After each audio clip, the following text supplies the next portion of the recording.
কে চায় যুদ্ধ বলেন?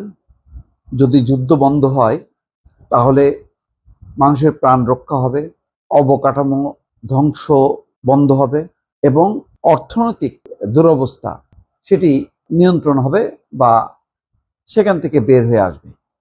কে না চায় যুদ্ধ বন্ধ হোক? সবাই চায়। কিন্তু এই বিশ্বে একমাত্র রাষ্ট্র ইসরায়েল, সে চায় না যুদ্ধ বন্ধ হোক। আসলে কেন চায় না? এটা নিয়ে একটা লেখা মতামত জেফ্রি ডি স্যাক্স এবং সিবিল ফারেস, তারা দুইজন বিদেশি গবেষক, আন্তর্জাতিক গবেষক, তারা একটা লেখা লিখেছেন যার শিরোনাম হচ্ছে গ্রেটার ইসরায়েলের স্বপ্ন যেভাবে ট্রাম্প নেতানিয়াহুর জন্য বুমেরাং হলো। অর্থাৎ এই দুই নেতার জন্য বুমেরাং হলো। গ্রেটার ইসরায়েলের একটা স্বপ্ন নেতানিয়াহু না, তার পূর্বসূরীরাও দেখেছে, নেতানিয়াহু সেটি বাস্তবায়নের জন্য অনেক দূর এগিয়ে গিয়েছিল এবং এই ধারণাটা ট্রাম্পের মধ্যেও সম্প্রসারিত হয়েছিল।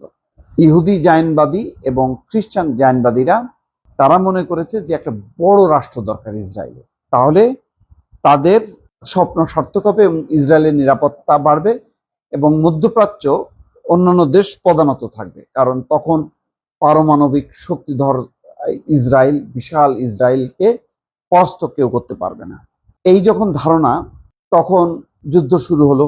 বলতে গেলে একযোগে ইরান দিয়ে শুরু হলো, তারপরে সেটা বিস্তৃত হলো লেবাননে, ইরাকে এবং আশেপাশে ইয়েমেন, মিলায় একটা যুদ্ধ শুরু হয়ে গেল।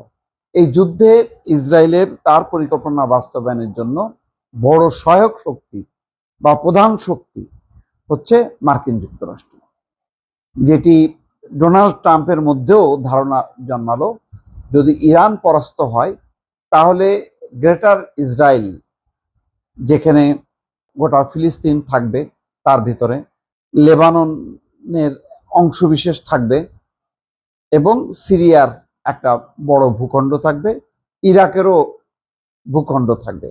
এটা মিলে তাদের একটা মানচিত্র তারা তৈরি করেছিল, এটি হবে গ্রেটার ইসরায়েল, যেখানে বলা হচ্ছে যে এটি হবে ইসরায়েলের বিস্তার হওয়া উচিত ঐতিহাসিক ফিলিস্তিনের পুরো ভূখণ্ড জুড়ে, অর্থাৎ জর্দান নদী থেকে ভূমধ্য সাগর পর্যন্ত এবং তার বাইরেও প্রতিবেশী দেশগুলোর অংশবিশেষ নিয়ে, এগুলো নিয়ে হচ্ছে গ্রেটার ইসরায়েল হবে। এটা ভয়ঙ্কর একটা সম্প্রসারণবাদী পরিকল্পনা। এই ধারণাই ইরাক, গাজা, লেবানন, সিরিয়া এবং ইরানের সংগঠিত যুদ্ধগুলোর পেছনে কাজ করেছে। অর্থাৎ এই রাষ্ট্রগুলোকে দুর্বল করলেই সম্ভব। ইরান ছিল সবচেয়ে বড় বাধা, কারণ ইরানের মিত্র শক্তিগুলো লেবাননে আছে, সিরিয়াতে আছে, ইরাকে আছে, গাজাতে আছে। সুতরাং মূল যদি ইরানকে ধ্বংস করা যায় তাহলে মানে গ্রেটার ইসরায়েল প্রতিষ্ঠা করা যাবে। এখন সেটা বাস্তবায়ন করতে যে নেতানিয়াহু বলল এটা খুব সহজে সম্ভব হবে। ট্রাম্প এই জুয়া খেলার মধ্যে পা দিল। সে মনে করলো যে হ্যাঁ, যদি দ্রুত হয় তাহলে ক্ষতি কি। কিন্তু ডোনাল্ড ট্রাম্প টের পেয়েছে যে এইটা একটা লম্বা সময়ের জন্য যুদ্ধ এবং এই যুদ্ধ করতে গেলে আমেরিকার অর্থনীতিতে ধস নামবে, জনগণ সাফার করবে এবং জনগণ বিগড়ে যাবে। তাহলে ট্রাম্প তার নিজের দেশেই তার অস্তিত্ব থাকবে না। তখন সে ব্যাক করে। এই ব্যাক করার সাথে সাথেই যেটা হলো, ইসরায়েল তার অবস্থানে থেকে গেল, যে কারণে যুদ্ধ বন্ধ হোক, সহিংসতা বন্ধ হোক, মানুষের জীবন বেঁচে যাক, এরকম মানে শান্তির বার্তাগুলো বা শান্তির পদক্ষেপগুলো যখন সারা বিশ্ব এটাকে অভিনন্দন জানালো, এটার পক্ষে দাঁড়ালো, ইসরায়েল কিন্তু দাঁড়ালো না। কারণ যুদ্ধ বন্ধ হয়ে গেলে গ্রেটার ইসরায়েলের স্বপ্ন বাস্তবায়ন হবে না। সেই কারণে সে লেবাননে যুদ্ধ চালায় যাচ্ছে, যেখানে এই শান্তি চুক্তি ইরান এবং যুক্তরাষ্ট্রের মধ্যে প্রধান 1 নম্বর ছিল যে লেবানন সহ সকল ফ্রন্টে যুদ্ধ বন্ধ, অর্থাৎ কোথাও কোনো হত্যাকাণ্ড হবে না, কোথাও যুদ্ধ হবে না। কিন্তু ইসরায়েল এখন মানছে না। না মানলেও ইসরায়েল এখন বলতে গেলে একা হয়ে গেছে এবং ডোনাল্ড ট্রাম্প ফিরে এসছে। সে দেখতে পাচ্ছে যে যেই বিপদের মধ্যে জড়াচ্ছে, ইসরায়েলের স্বপ্ন বাস্তবায়ন করতে গেলে তার নিজের অস্তিত্ব থাকে না, আমেরিকার জনগণ ক্ষতিগ্রস্ত হচ্ছে। ফলে সে ফিরে আসলো, নেতানিয়াহু কিন্তু ফিরে আসেনি।